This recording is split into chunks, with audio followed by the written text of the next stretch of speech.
Recentemente eu postei lá no meu Instagram um carrossel com algumas informações e a frase era que faturamento é ego, né? O que importa é a última linha. Eu quero trazer um caso real de uma empresa que eu analisei há um tempo atrás, fiz o valuation por fluxo de caixa descontado e eu vou contextualizar um pouco melhor a situação que essa empresa estava passando e te mostrar na prática por que faturamento é ego quando a gente está falando de valuation e resultado da empresa, enfim, de finanças no modo em geral. E eu vou abrir também a planilha do valuation por fluxo de caixa descontado.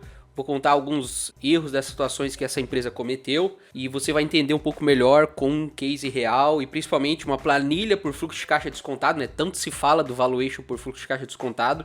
Vou te mostrar aqui a loucura que é isso aqui, te explicar melhor, até você que entenda como fazer o melhor valuation e principalmente quando usar os tipos de valuation, né? E eu vou aqui lidar com valuation por fluxo de caixa descontado e múltiplo de EBITDA e a frustração de fazer o valuation dessa empresa quando na verdade o mercado não paga o que a planilha mostrou aqui. Então, bora pro vídeo.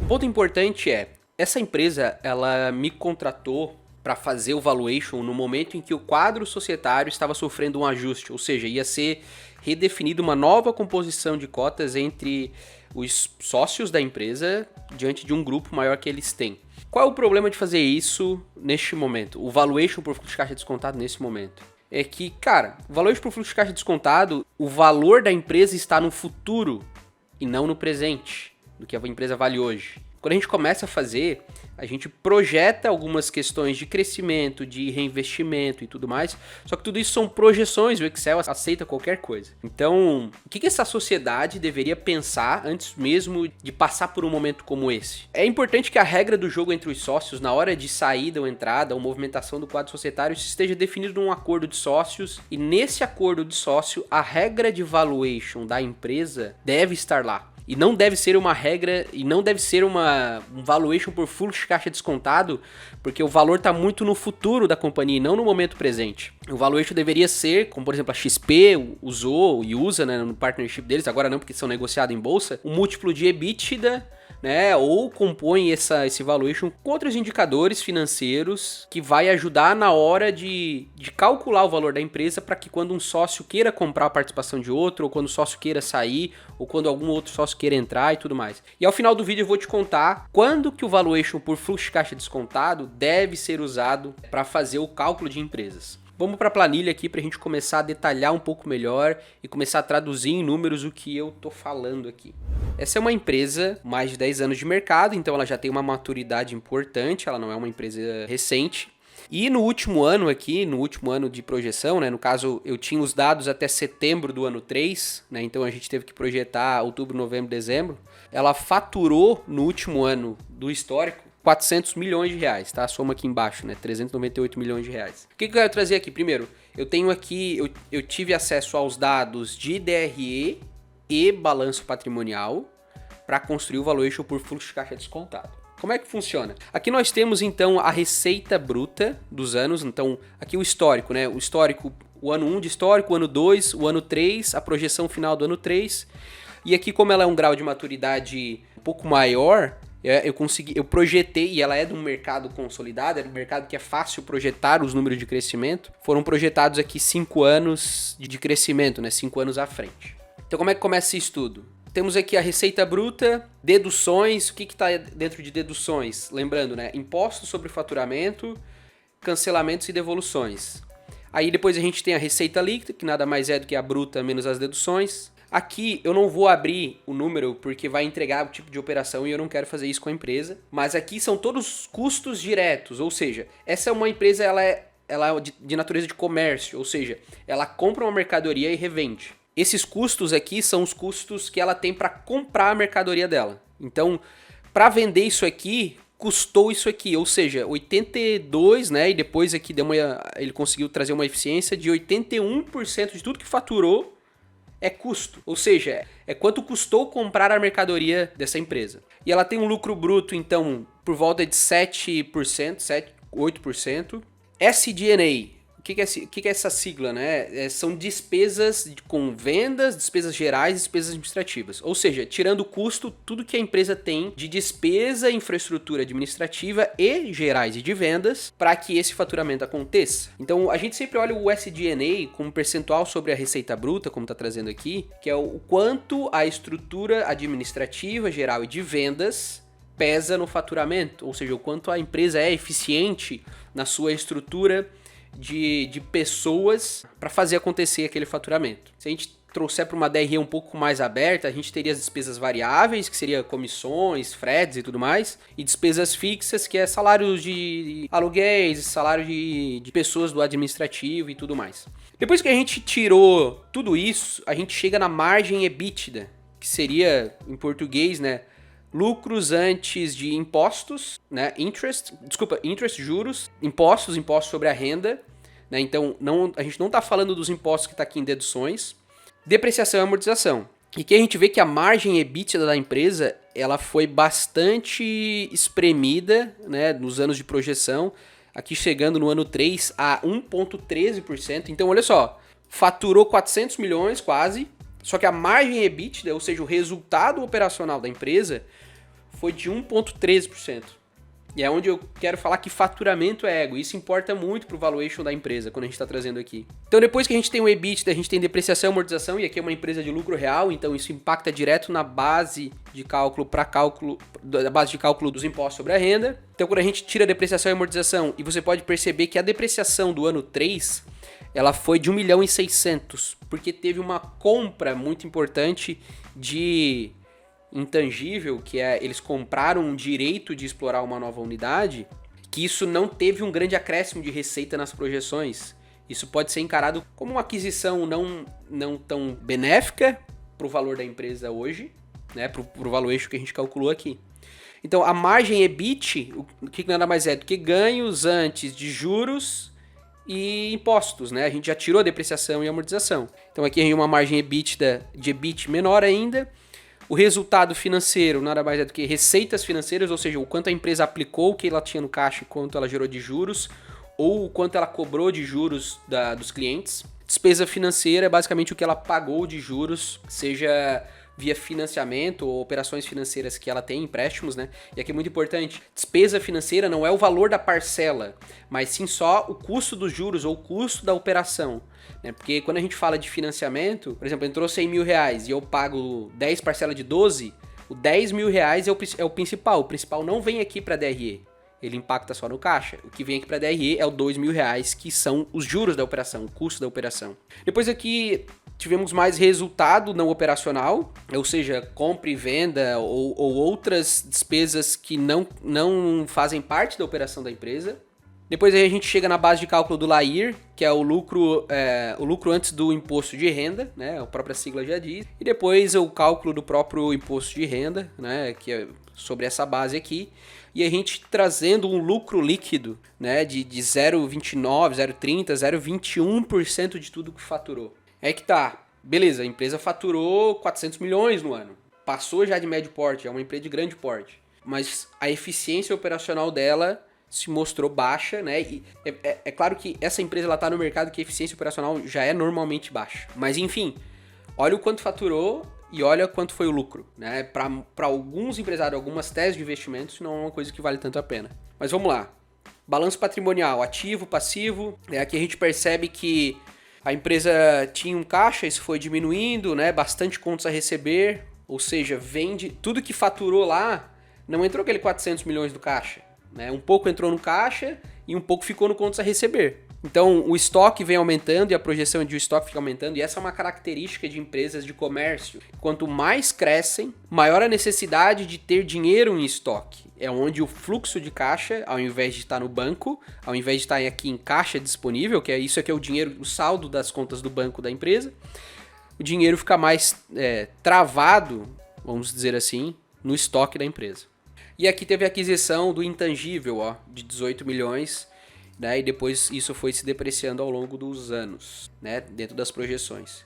Então, aqui é o balanço da empresa, né? Aqui depois são estruturas de cálculos que a gente utiliza para projetar o fluxo de caixa. Então aqui eu projetei o crescimento da empresa, um crescimento de 12, 10, 8, 6%. E esse é o problema do fluxo de caixa descontado para essa situação dessa empresa.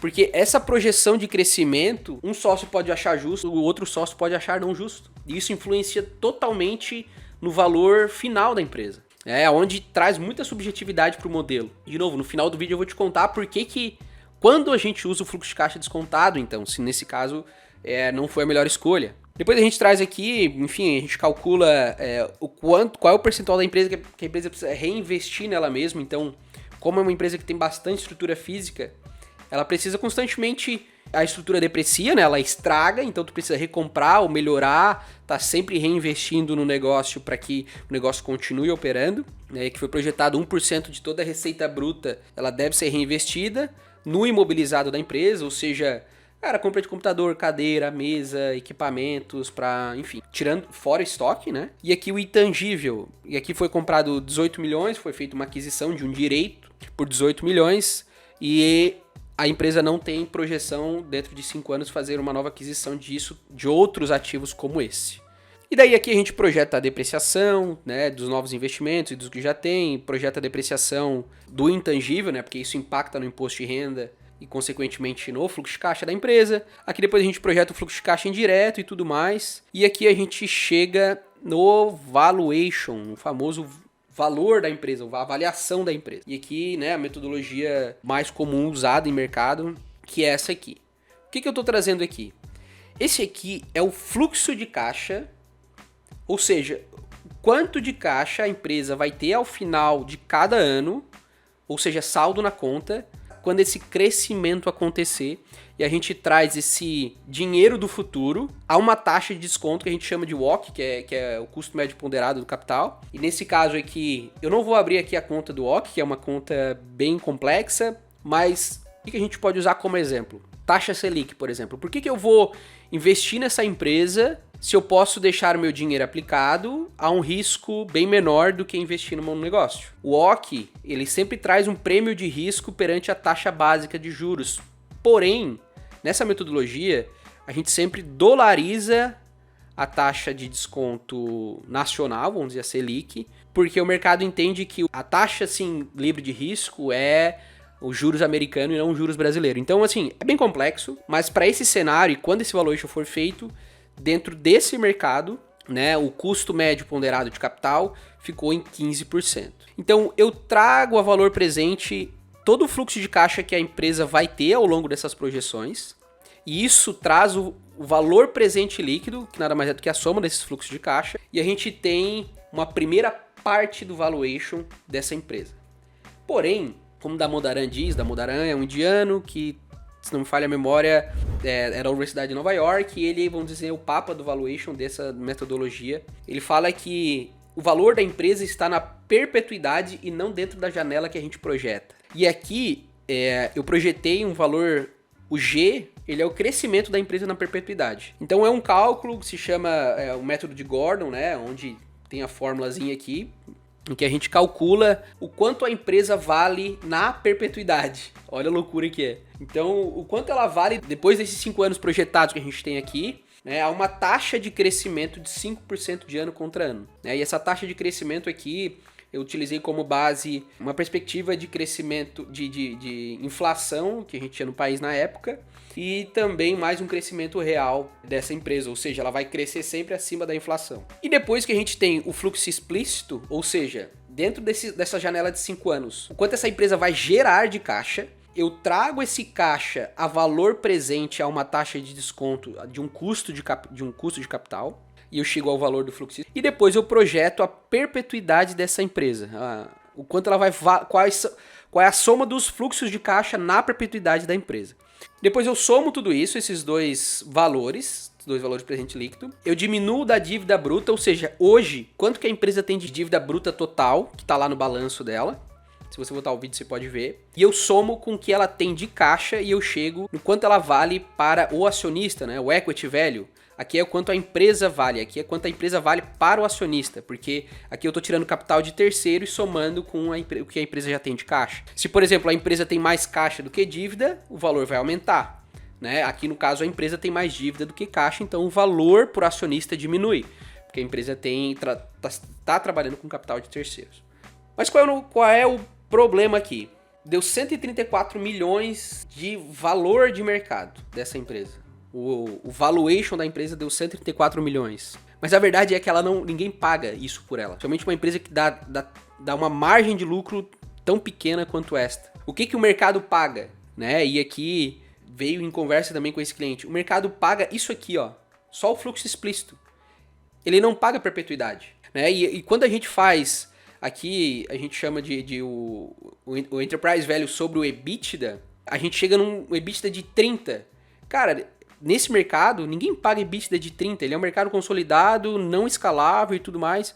Ou seja, esse valuation, não valeu de nada. No caso, o fluxo explícito aqui, o valor presente líquido da perpetuidade, que a metodologia manda a gente fazer, ele não vale para esse tipo de operação. O que vale é só o múltiplo de EBITDA. E aqui... eu trago que o EBITDA, se a gente fosse fazer um cálculo por múltiplo de EBITDA, seria por volta de 60 milhões de reais. Né? Esse é o múltiplo de EBITDA que o mercado está pagando para esse tipo de operação. Só que qual é o negócio? Contrataram para fazer isso, para aplicar essa fórmula, essa metodologia, e no fim do dia a empresa não vale o que a metodologia traz. Uma empresa só vale o que alguém está disposto a pagar por ela. Então não adianta eu dizer que essa empresa tem este valor de mercado, quando na verdade ela não tem. Porque ninguém paga. Então tu vai ter beleza, tua empresa vale 134 milhões, mas tu nunca vai transformar isso em dinheiro. E esse caso também foi legal porque eu peguei as premissas de DRE, EBITDA, né? O EBITDA ajustado, enfim, e tudo mais. E eu peguei também as informações de balanço patrimonial e eu joguei no ChatGPT para calcular junto com ele esse valor. E o legal é que o ChatGPT, o GPT-4, já trouxe, ele fez todo esse trabalho por mim, né? Logicamente que eu também refiz ele depois. E ele já trouxe uma métrica muito mais parecida com métrica de EBITDA, porque ele conseguiu acessar outros bancos de dados. E claro, e aqui vai... então o ChatGPT vai fazer todo o valuation por ti? Cara, ele fez, mas eu tive que imputar os métodos, as informações certas, tive que colocar também as fórmulas de calcular que eu precisava para o modelo, e também eu tive que contextualizar o mercado, as bases de dados que ele poderia procurar, e as bases de dados que eu queria que ele se embasasse para construir o modelo. E daí aqui o múltiplo do último ano, né, que na verdade seria por volta de 27 milhões de reais. Então olha quantos valores, né, temos aqui 37, 154, 60, 61 e 27 milhões. Olha o tanto de subjetividade que esse estudo gerou para calcular agora no momento tão delicado do reajuste do quadro societário da empresa. Mas vamos lá. No fim do dia, o que essa empresa deveria ter feito antes desse momento? Eles já entendem a estrutura, já é uma empresa profissional, e já entendem a estrutura de EBITDA. E eles estão no mercado e já saberiam analisar a empresa de uma forma profissional. O mais adequado para esse tipo de situação é que os sócios tenham, claro, uma regra, um múltiplo de EBITDA para ser calculado o valor da empresa para os sócios. Lembrando, né, os valuations, ele vai mudar a forma de cálculo a depender de qual o objetivo do valuation.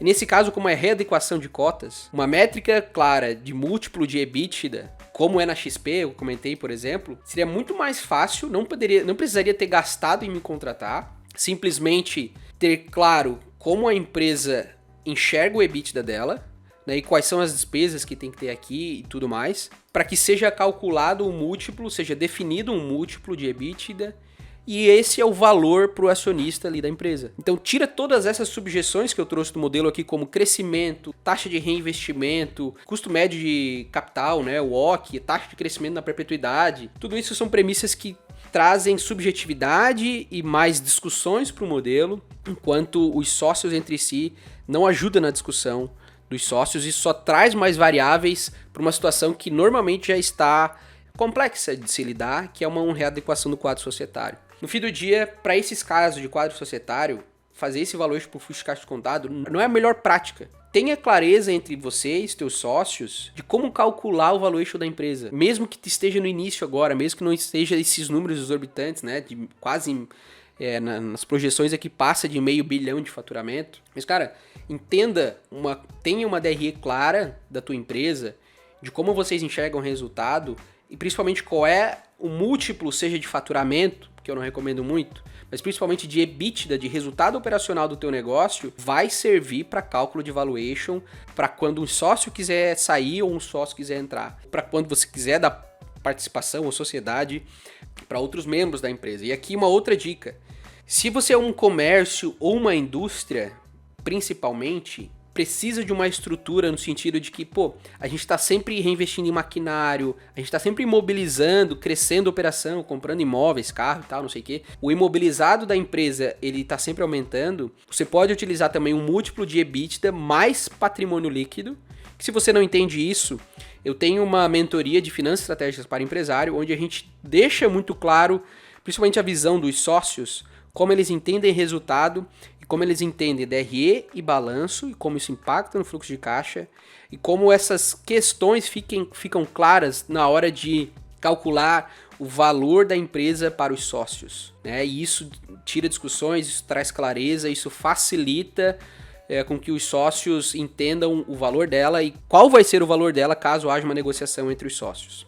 Então, se tu tens comércio ou indústria, considere conversar com teus sócios de valuation interno, mesmo que esteja tudo bem. Esse é o melhor momento de conversar quando está tudo bem. Um múltiplo de EBITDA. Ah, Matheus, mas qual múltiplo usar? Bom, existem formas de a gente encontrar um múltiplo justo para cada tipo de negócio. Não vou conseguir trazer aqui, mas eu trago na mentoria, claro. Isso é um conhecimento que eu tenho e eu posso te ajudar através de uma forma mais detalhada e principalmente personalizada para cada tipo de modelo de negócio. A gente tem base de dados e informações que a gente precisa compilar para entender qual é o múltiplo justo para cada tipo de mercado. Isso varia bastante. E também somar com o patrimônio líquido dessa empresa para que fique justo entender esse valor do negócio. E quando é serviço, quando não há uma necessidade, como por exemplo uma empresa de software, em que tu não tem necessidade de estar comprando maquinário e reinvestindo na empresa de uma forma agressiva, como é um comércio ou uma indústria, um simples cálculo de múltiplo de EBITDA vai servir bem para quando vocês estiverem conversando sobre sociedade, né? E ter essa clareza, eu tenho certeza que vai mudar o jogo para os sócios, e principalmente se tu quiser dar sociedade para uma outra pessoa, a pessoa ter clareza de como aquela sociedade vale e ela é avaliada entre vocês, vai te permitir fazer melhores negociações. E beleza, quando que a gente usa então o valuation por fluxo de caixa descontado? Quando a gente quer vender uma empresa ou vender um futuro. Como você viu, o valor real da empresa ela está no futuro e não no presente. Então, quando está entrando um fundo ou um investidor estratégico, a gente está passando por um M&A, uma fusão ou uma compra de empresas, fazer o valuation por fluxo de caixa descontado, onde a gente projeta um futuro, faz muito sentido, porque quem está comprando também o futuro da empresa. Não necessariamente quanto ela vale hoje. E daí, quando a gente projeta esse futuro, a gente coloca as possibilidades, né, de crescimento e quais mercados a gente pode adicionar, né, com essa nova fusão, com essa entrada desse novo sócio no sentido estratégico e não um novo sócio pessoa física. Então a gente constrói uma tese de investimento e essa tese de investimento se traduz no valuation por fluxo de caixa descontado com as projeções futuras, que é isso que mais impacta no valor da companhia.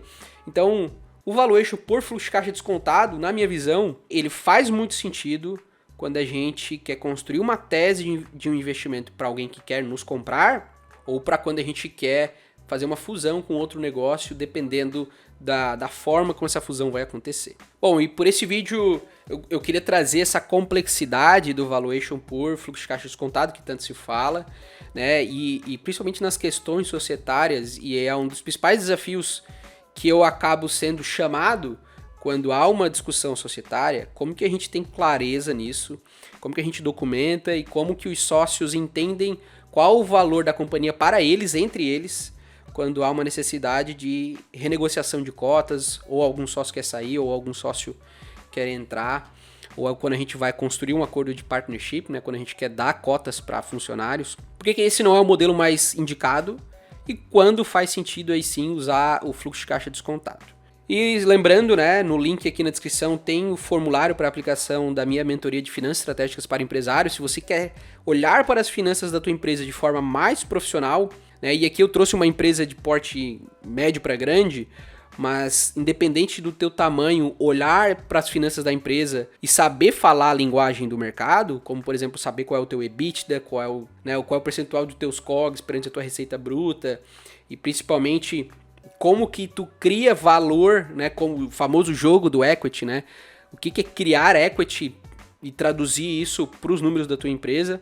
Eu tenho essa imersão em que a gente fala muito sobre os 3 principais demonstrativos, DRE, balanço e fluxo de caixa, né? E como tu constrói um negócio de maior valor e principalmente clareza entre os sócios para que não haja discussões e coisas que atrapalhem no andamento da empresa. Para esse vídeo é isso. Deixa aqui embaixo o que você achou desse tipo de conteúdo, se ficou muito técnico, o que fez sentido para ti, que tipo de questionamento. Se tu tens alguma dúvida sobre valuation que eu não comentei aqui, e se a frase agora faz sentido de que faturamento é ego, o que importa é a última linha.